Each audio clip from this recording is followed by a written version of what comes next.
Hi, I'm Melinda Rose. And I'm Ashley Paddock. And this is Light Matters for November 16th, 2011.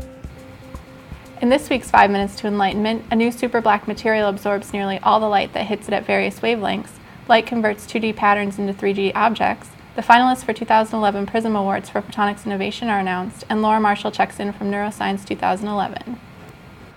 NASA engineers have produced a material that absorbs more than 99% of the ultraviolet, visible, infrared, and far-infrared light that hits it, a development that promises to open new frontiers in space technology. Reflectance tests show that the material developed at Goddard Space Flight Center is the first to be near perfect across multiple wavelength bands.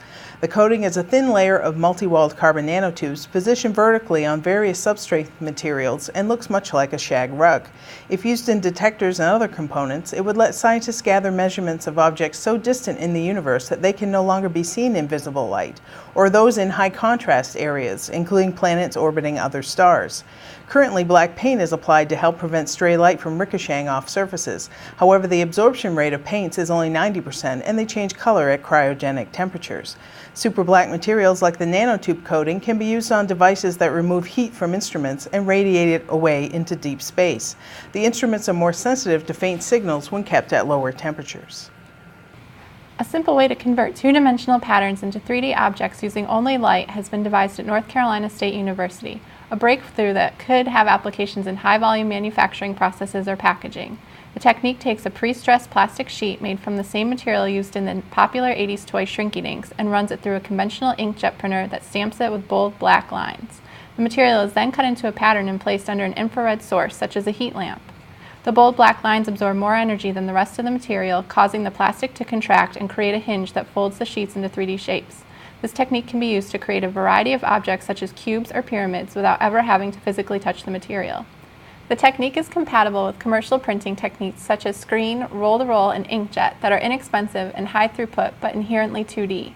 By varying the widths of black lines or hinges, researchers are able to change how far each hinge folds. The wider the hinge, the further it folds. The finalists for the 2011 Prism Awards were announced late last week by Photonics Media and SPIE. We'd like to welcome first-time nominees CyberOptics Semiconductor, Newport Spectra Physics, 89 North, Zygo, and Rebellion Photonics, among others, as well as returning nominees Coherent, Amplitude Systems, and Headwall Photonics.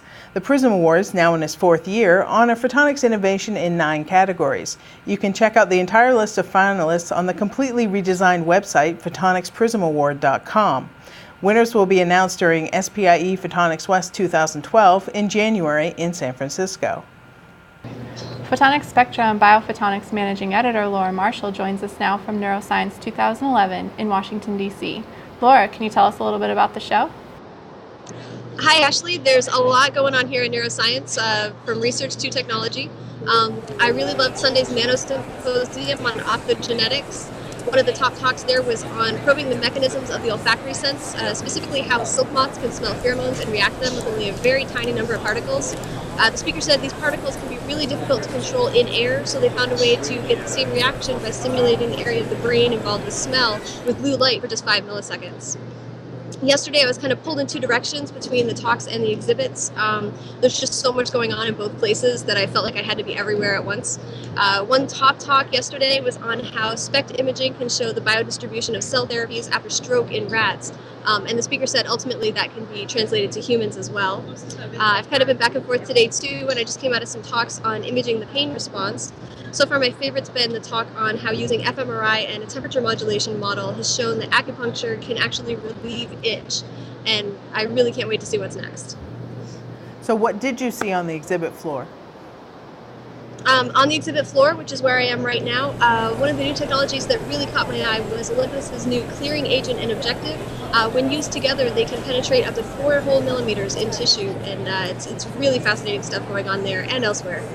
The mood here on the floor has been pretty upbeat. Really crowded yesterday. I've mostly been in the lecture halls today, but there's a lot of good energy here today too. Great, thanks Laura. Enjoy the rest of the show. Thanks. Before we go, a reminder that the November issue of Photonics Spectra is arriving in mailboxes this week with a cover story on machine vision software. We'd like to hear from you. If you have comments or suggestions for stories you'd like to see on Light Matters, please email us at lightmatters@photonics.com. You can also follow Photonics Media on Facebook and Twitter. Thanks for watching, because it's only 5 minutes to enlightenment. There are, let's say, in photosynthesis, you need photo and synthesis. Without sunlight, there is no light, no life. And plants produce food, and we are eating the food. So plants live on light. I'm currently here at SPIE promoting the National Student Solar Spectrograph Competition. We're looking for 28 teams of undergraduate students, 3 to 6 in number, to compete by building a solar spectrograph. We'll give each team $2,000 in materials. Each team will also receive a diffraction grating donated by Richardson Gratings and Chris Palmer. They'll then have about 7 months to come up with a science goal and design and build their spectrograph to support that science goal. At the end of that design and build phase, they'll travel to Bozeman, Montana to compete in the National Spectrograph Competition. It's a 4-day event held in Bozeman.